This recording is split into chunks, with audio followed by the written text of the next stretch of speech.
नमस्कार, लोकसंदेश न्यूज मध्ये आपलं स्वागत। मी अश्विनी। चला तर पाहूया आजच्या विशेष बातम्या।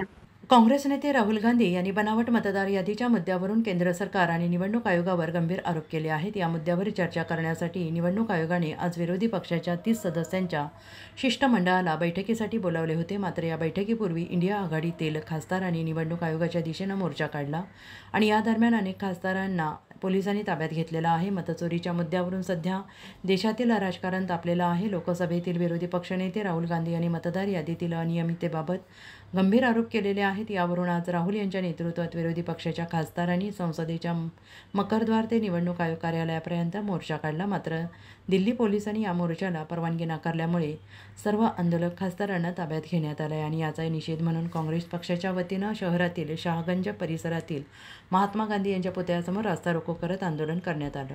काँग्रेस कमिटीतर्फे आज आमचे नेते लोकसभाचे विरोधी पक्षनेते खासदार राहुलजी गांधी यांना या हुकुमशाही सरकारने अटक केलेली आहे। याच्या निषेधार्थ आज शहर व जिल्हा काँग्रेस कमिटीतर्फे आम्ही इथे रास्ता रोको आंदोलन केलेलं आहे। कारण हे सरकार जे आहे हुकुमशाही सरकार आहे।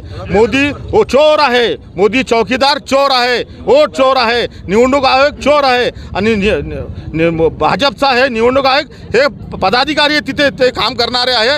हे भाजपचे पदाधिकारी आहे। ते त्यांना जे राहुल गांधी आमचे नेते विचारत आहे ते त्यांना सांगत नाही आहे। ते ज्यांचा जे प्रश्न विचार आहे त्यांना ईसीने उत्तर द्यायचं आहे। हे भाजपचे लोकच राहुल गांधींना उत्तर देत आहे। म्हणून हे भाजपचे लोक हे याचे प्रवक्ते आहे काय आम्हाला असं वाटलं। म्हणून महाराष्ट्र सरकार जी इथे आलेली आहे चोराची सरकार आहे।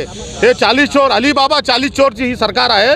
आम्ही या सरकारचा जाहीर निषेध करतो कारण या लोकशाहीला घातक ही भाजप सरकार ही आहे। लोकशाही टिकवण्यासाठी आम्ही रस्त्यावर उतरलेलो आहोत। काँग्रेस सदा रस्त्यावर राहील। याच्या पुढे जोपर्यंत मोदी राजीनामा देत नाही, जोपर्यंत फडणवीस राजीनामा देत नाही, शहर काँग्रेस कमिटी व जिल्हा काँग्रेस कमिटी या शहरावर रस्ता रोको करत राहील। आम्ही याच्यानंतर जेलभर आंदोलन करणार आहे। पूर्ण चोर आहे बघितलं नाही का तुम्ही? आता प्रूफ दिलं ना। आता राहुल गांधीने आमचा प्रूफ दिलेला आहे आणि ईसीने हे सरकार राष्ट्रपती आम्हाला विनंती आहे राष्ट्रपतीला ही सरकार ताबडतोब बरखास्त करण्यात यावे।